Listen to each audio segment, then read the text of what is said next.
నమస్కారం focus TV news కి స్వాగతం. హెడ్లైన్ చూద్దాం.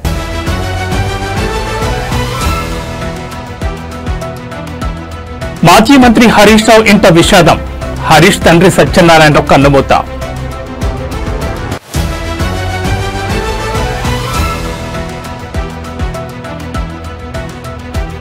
మోంతా తుఫాన్ ఎఫెక్ట్. నెల్లూరులో భారీ వర్షాలు.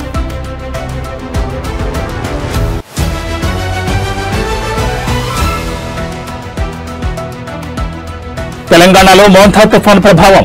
పలు జిల్లాల్లో భారీ నుంచి అతి భారీ వర్షాలు కురిసే అవకాశం.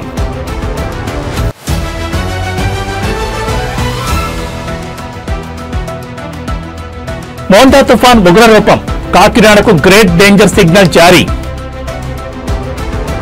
ఇక డీటెయిల్స్ చూస్తే మాజీ మంత్రి సిద్దిపేట బీఆర్ఎస్ ఎమ్మెల్యే తన్నీరు హరీష్ రావు ఇంట్లో విషాదం చోటు చేసుకుంది. ఆయన తండ్రి తన్నీరు సత్యనారాయణరావు కొద్దిసేపటి క్రితం తుదిశ్వాస విడిచారు. వయోభారం, అనారోగ్య కారణాల వల్ల ఆయన మరణించినట్లు కుటుంబ వర్గాలు తెలిపాయి. రాజకీయాల్లో హరీష్ రావు విజయానికి, వ్యక్తిత్వానికి తండ్రి ప్రోత్సాహం, మార్గనిర్దేశకత్వం ఎంతో ఉందని సన్నిహితులు చెబుతూ ఉంటారు. సత్యనారాయణ మరణ వార్త వినగానే బీఆర్ఎస్ పార్టీ నాయకులు, కార్యకర్తలు, అభిమానులు హరీష్ రావు కుటుంబ సభ్యులు తీవ్ర విషాదంలో మునిగిపోయారు. సత్యనారాయణ భౌతికాయాన్ని సందర్శించి నివాళులర్పించేందుకు పలువురు రాజకీయ ప్రముఖులు, నేతలు, ప్రజాప్రతినిధులు హరీష్ రావు నివాసానికి చేరుకుంటున్నారు. ఈ విషాద సమయంలో హరీష్ రావు కుటుంబానికి ధైర్యం చేకూరాలని అభిమానులు, శ్రేయోభిలాషులు కోరుకుంటున్నారు. తన్నీరు సత్యనారాయణమూర్తి మరణం పట్ల బీఆర్ఎస్ పార్టీ అధినేత కేసీఆర్ సంతాపం ప్రకటించారు.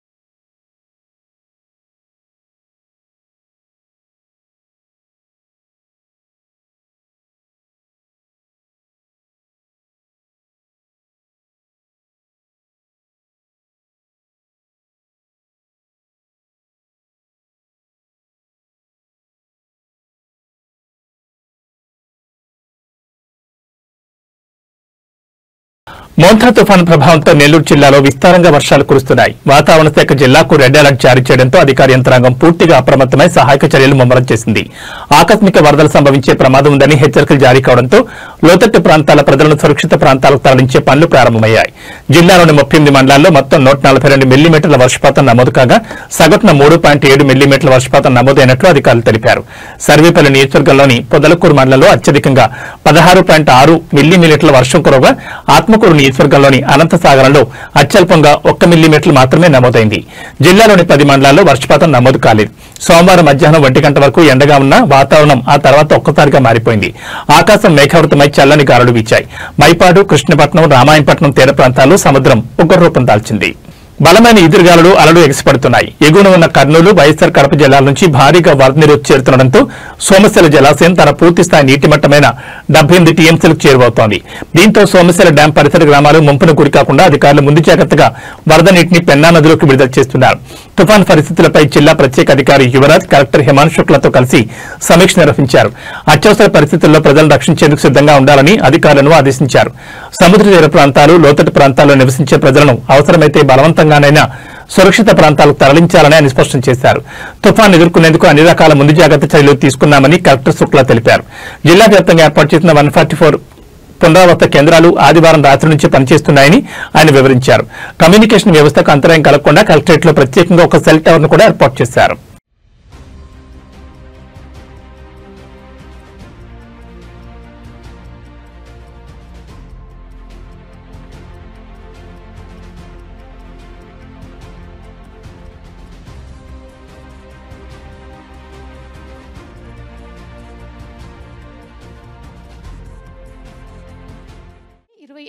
తారీఖు అక్టోబర్ 2025 ముఖ్యంగా మనకి భారీ వర్షంతో పాటు అత్యంత భారీ వర్షాలు కొన్ని జిల్లాల్లో కురిసే అవకాశం ఉంటుంది.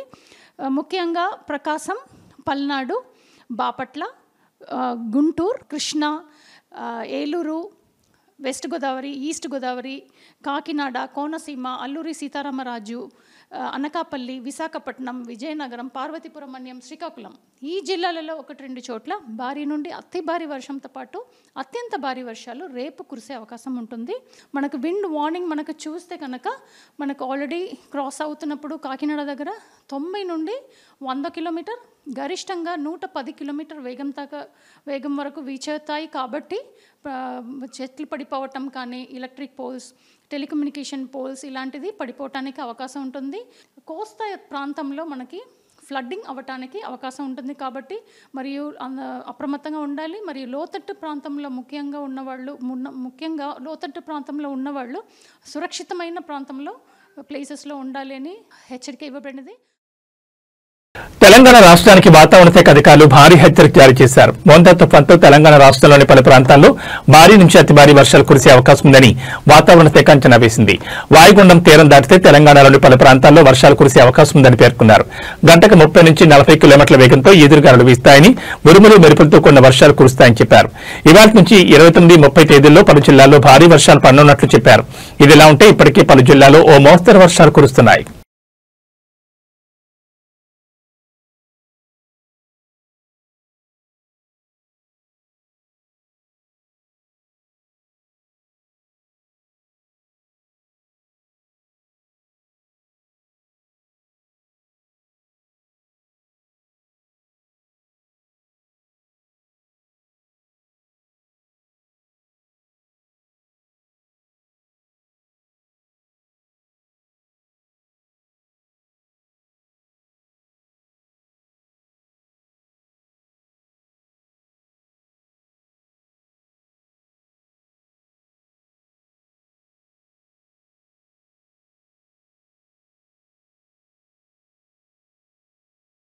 పశ్చిమ మధ్య బంగాళాఖాతంలో ఏర్పడిన మోంతా తుఫాన్ ఏపీ తీరం వైపు వేగంగా దూసుకొస్తోంది. గడిచిన 6 గంటల్లో గంటకు 15 కిలోమీటర్ల వేగంతో కదులుతూ వస్తోంది. ఆంధ్రప్రదేశ్ రాష్ట్రాల్లోని వివిధ ప్రాంతాల్లో తీరాలకు దగ్గరగా వస్తున్న మోంతా తుఫాన్ ఉధృతి భారీగా పెరుగుతోంది. దీని ప్రభావంతో రాష్ట్రంలోని పలు జిల్లాల్లో భారీ వర్షాలు, బలమైన ఈదురుగాలులు కొనసాగుతున్నాయి. వాతావరణ శాఖ తాజా నివేదిక ప్రకారం తుఫాన్ ప్రస్తుతం పశ్చిమ మధ్య బంగాళాఖాతంలో తీవ్ర వాయుగుండంగా కొనసాగుతోంది. మరికొన్ని గంటల్లో ఇది మరింత బలపడి ఆంధ్ర తీరానికి దగ్గరగా చేరుకునే అవకాశం ఉందని సూచించింది. ఈ నేపథ్యంలో తీర ప్రాంత ప్రజలు అప్రమత్తంగా ఉండాలని అధికారులు హెచ్చరికలు జారీ చేశారు. ఇదిలా ఉంటే తుఫాన్ దగ్గరకు వస్తున్న కొద్దీ తీవ్రత తారాస్థాయికి చేరుకుంటుంది. ఇప్పటి సముద్ర తీరాల్లో అలలు భారీగా ఎగిసిపడుతున్నాయి. దీనికి తోడు కొండపోత వర్షాలు కురుస్తున్నాయి. ఈ నేపథ్యంలో అప్రమత్తమైన అధికారులు కాకినాడ పోర్టుకు 10వ నెంబర్ గ్రేట్ డేంజర్ సిగ్నల్ జారీ చేశారు. అలాగే విశాఖపట్నం, గంగవరం, భీమునిపట్నం, కళింగపట్నం పోర్టులకు 9వ నెంబర్ ప్రమాద హెచ్చరికను జారీ చేశారు. అలాగే మచిలీపట్నం, నిజాంపట్నం, కృష్ణపట్నం వాడరేవులకు 8వ నెంబర్ హెచ్చరిక అమల్లోకి వచ్చింది. సముద్రం అల్లకల్లోలంగా మారిన నేపథ్యంలో మత్స్యకారులు సముద్రయానానికి వెళ్లొద్దని అధికారులు కఠిన ఆదేశాలు జారీ చేశారు. అత్యవసర పరిస్థితులను ఎదుర్కొనేందుకు national disaster response force, state disaster response force బృందాలు తీర ప్రాంతాల్లో సిద్ధంగా ఉంచారు.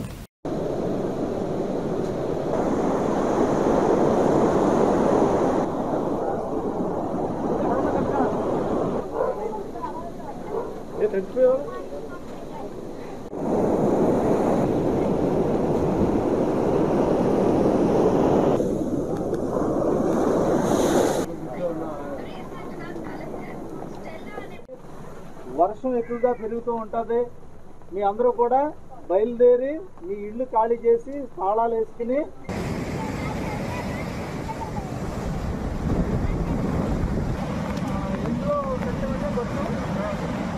8 సంవత్సరాలు కాసింది.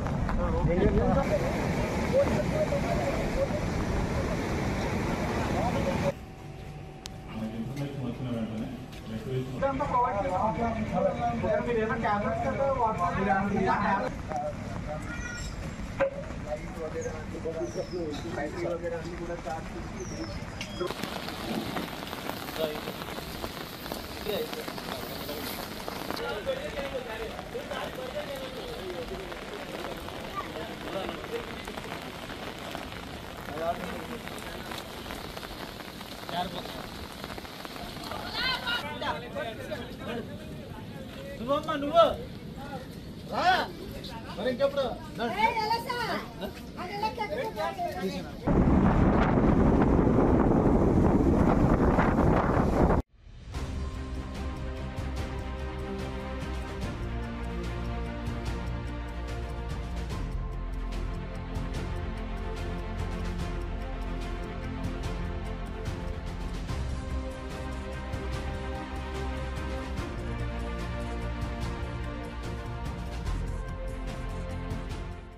8వ తారీఖు అక్టోబర్ 2025.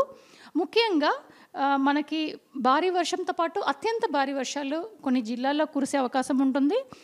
ముఖ్యంగా ప్రకాశం, పల్నాడు, బాపట్ల, గుంటూరు, కృష్ణా, ఏలూరు, వెస్ట్ గోదావరి, ఈస్ట్ గోదావరి, కాకినాడ, కోనసీమ, అల్లూరి సీతారామరాజు, అనకాపల్లి, విశాఖపట్నం, విజయనగరం, పార్వతీపురం మన్యం, శ్రీకాకుళం ఈ జిల్లాలలో 1-2 చోట్ల భారీ నుండి అతి భారీ వర్షంతో పాటు అత్యంత భారీ వర్షాలు రేపు కురిసే అవకాశం ఉంటుంది. మనకు విండ్ వార్నింగ్ మనకు చూస్తే కనుక మనకు ఆల్రెడీ క్రాస్ అవుతున్నప్పుడు కాకినాడ దగ్గర 90 నుండి 100 కిలోమీటర్, గరిష్టంగా 110 కిలోమీటర్ వేగం వరకు వీచేస్తాయి. కాబట్టి చెట్లు పడిపోవటం కానీ, ఎలక్ట్రిక్ పోల్స్, టెలికమ్యూనికేషన్ పోల్స్ ఇలాంటిది పడిపోవటానికి అవకాశం ఉంటుంది. కోస్తా ప్రాంతంలో మనకి ఫ్లడ్డింగ్ అవ్వటానికి అవకాశం ఉంటుంది. కాబట్టి మరియు అప్రమత్తంగా ఉండాలి. మరియు లోతట్టు ప్రాంతంలో ముఖ్యంగా లోతట్టు ప్రాంతంలో ఉన్నవాళ్ళు సురక్షితమైన ప్రాంతంలో ప్లేసెస్లో ఉండాలి అని హెచ్చరిక ఇవ్వబడినది. మోంతా తుఫాను ప్రభావం దృష్ట్యా ప్రజలకు ఎటువంటి ఇబ్బందులు కలగకుండా ముందస్తు చర్యలు చేపట్టాలని మంత్రి కందుల దుర్గేష్ అన్నారు. తూర్పుగోదావరి జిల్లా నిడదవోలు తహసీల్దార్ కార్యాలయంలో అధికారులతో సమీక్షా సమావేశం నిర్వహించారు. ఈ సందర్భంగా వారికి కీలక సూచనలు చేశారు. ప్రజల భద్రతకు ప్రాధాన్యత ఇస్తూ అధికారులు అప్రమత్తంగా ఉండాలన్నారు. తాగునీటి సరఫరా, విద్యుత్ రవాణా, వైద్య సేవలు వంటి అత్యవసర సేవలకు ఎటువంటి అంతరాయం కలగకుండా చర్యలు చేపట్టాలని ఆదేశించారు. తుఫాను ప్రభావిత ప్రాంతాల్లో సహాయక చర్యలు సమయానుకూలంగా చేపట్టాలని, అవసరమైతే నిత్యావసర సరఫరాలపై ప్రత్యేక దృష్టి పెట్టాలని సూచించారు. మోందా తుఫాను ఎదుర్కొనేందుకు ప్రభుత్వం అన్ని విధాలా సిద్ధంగా ఉందన్న మంత్రి దుర్గేష్ ప్రజలు భయాందోళన చెందాల్సిన పని లేదని తెలిపారు.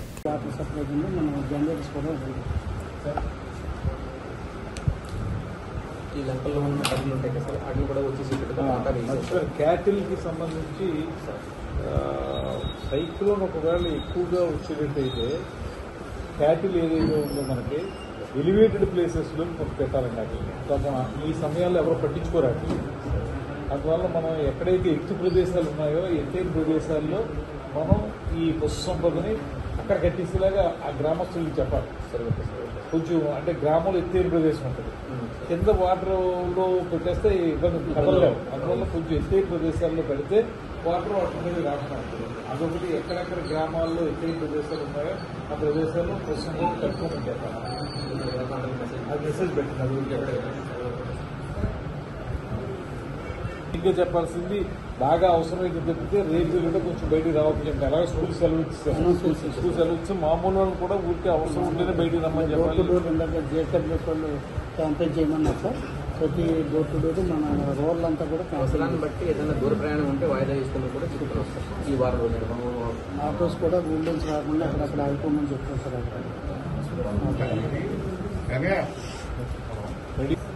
ఇప్పుడు మనం ఇంకోటి హెచ్చరికలు వెళ్తున్నాయి కరెక్ట్గా.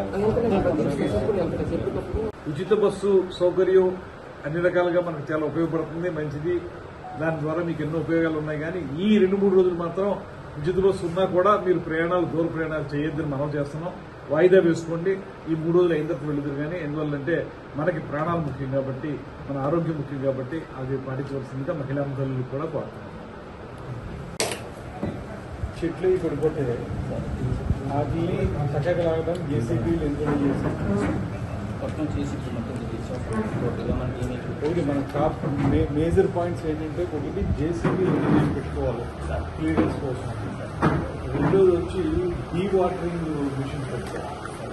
ఎందుకంటే అక్కడ వాటర్ ఫ్లో ఎక్కువైపోయి ఆ వాటర్ ఫ్లో వల్ల మనకు అబ్స్ట్రక్షన్ వస్తే ఆ వాటర్ని బయటికి తోలేసి డీ వాటరింగ్ మిషన్స్ అంటారు కదా, అవి రెడీ చేసి పెట్టుకోవాలి.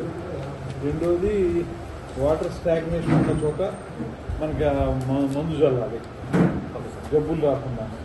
తర్వాత ఏమో హెల్త్ క్యాంప్స్ రెడీ చేసి పెట్టుకోవాలి. మనం పిహెచ్సి కానీ ఇంకోటి కానీ ఇవి రెడీ చేసి పెట్టుకోవాలి. యాజ్ ఆఫ్ నౌ మనకి ఈస్ట్ గోదావరికి అంత పెద్ద ప్రమాదం కనపట్టలేదు. కానీ మనం ముందే పీడించి వేయించాలి కనుక మనం దీనికి రెడీ చేసుకుని పెట్టుకోవాల్సిన బాధ్యత ఉంటుంది. ఫస్ట్ ఆఫ్ ఆల్ జేసీబీలు ఎన్ని పెట్టారు?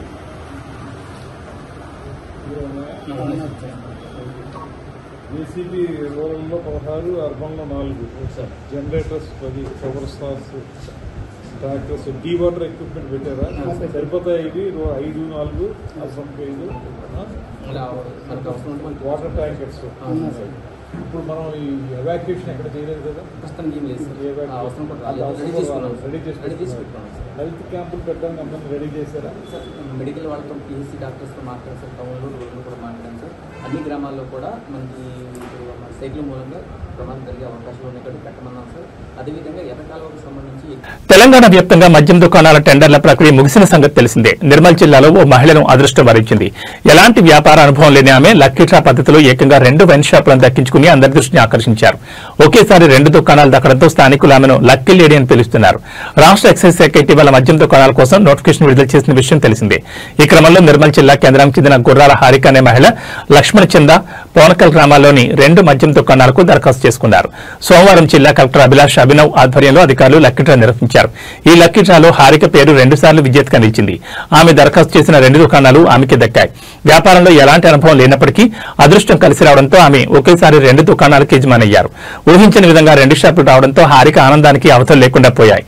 ఈ విషయం తెలియగానే బంధువులు స్థానికులు ఆమెకు అభినందనలు తెలిపారు.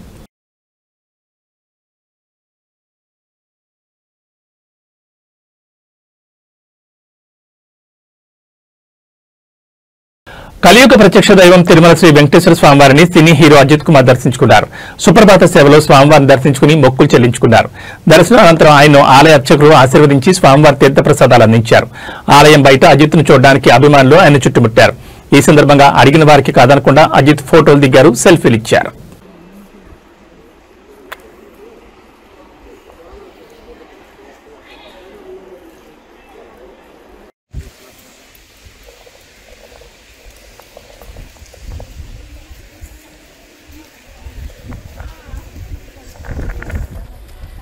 Congrats, sir, first of all.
కొద్ది సైడ్ సైడ్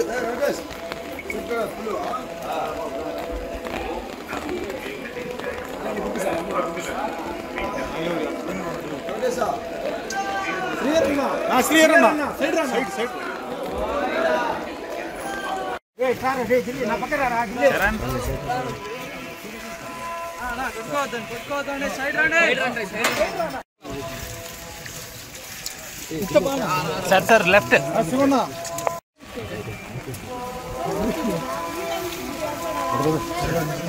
నా కార్ ఈ పక్క ఉంది. సార్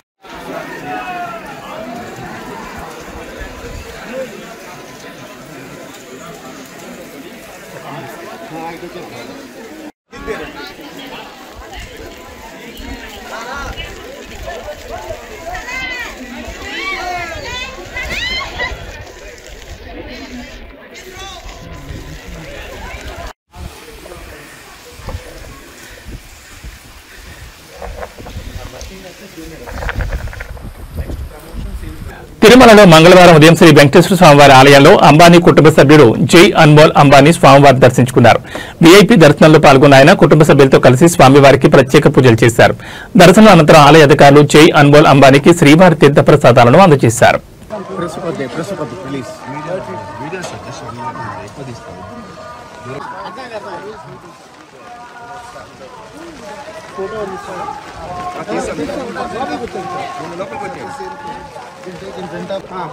అన్న రెడ్డి ఉండు సార్ కొంచెం దగ్గర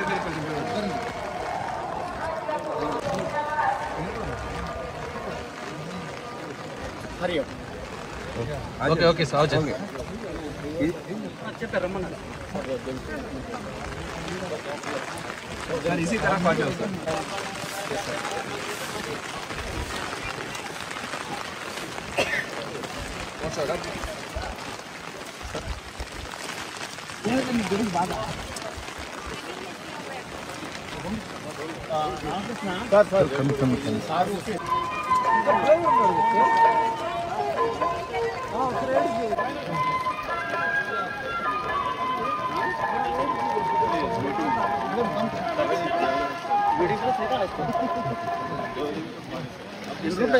गाड़ी बुलाएं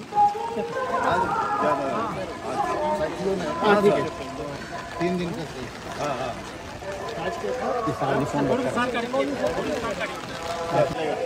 मेरे तो तमिलनाडु का झंडा कहाँ से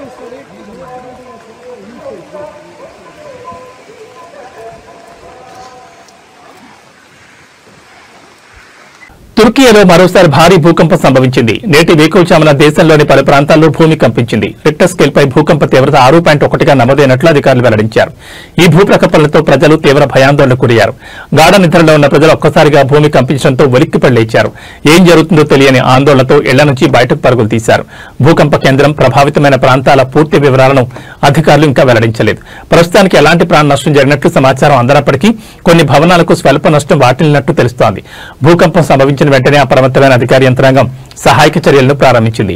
ఆస్తి నష్టానికి సంబంధించిన వివరాలు సేకరించే పనిలో నిమగ్నమైంది. భౌగోళికంగా అత్యంత కీలకమైన ప్రాంతంలో ఉన్న తుర్కీలో తరచుగా భూకంపాలు సంభవిస్తూ ఉంటాయి. గతంలో కూడా ఇక్కడ సంభవించిన పలు భూకంపాలు తీవ్ర ఆస్తి ప్రాణ నష్టాన్ని మిగిల్చిన విషయం తెలిసిందే.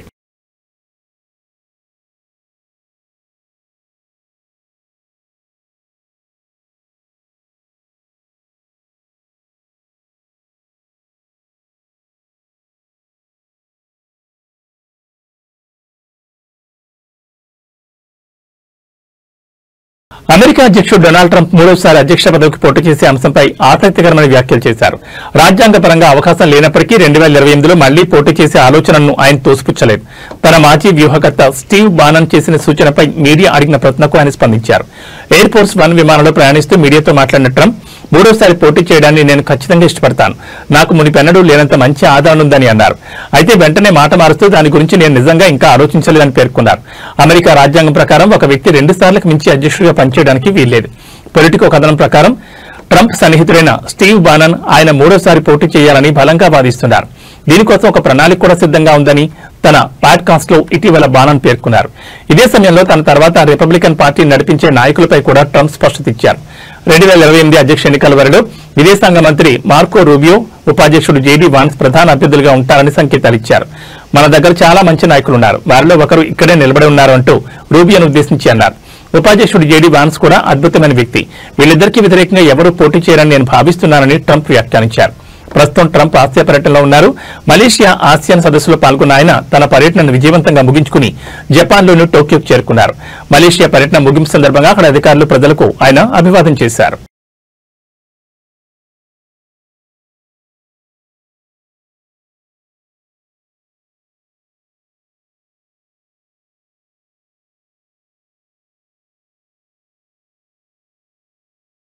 ఈ బులెటిన్ విశేషాలు. నమస్కారం.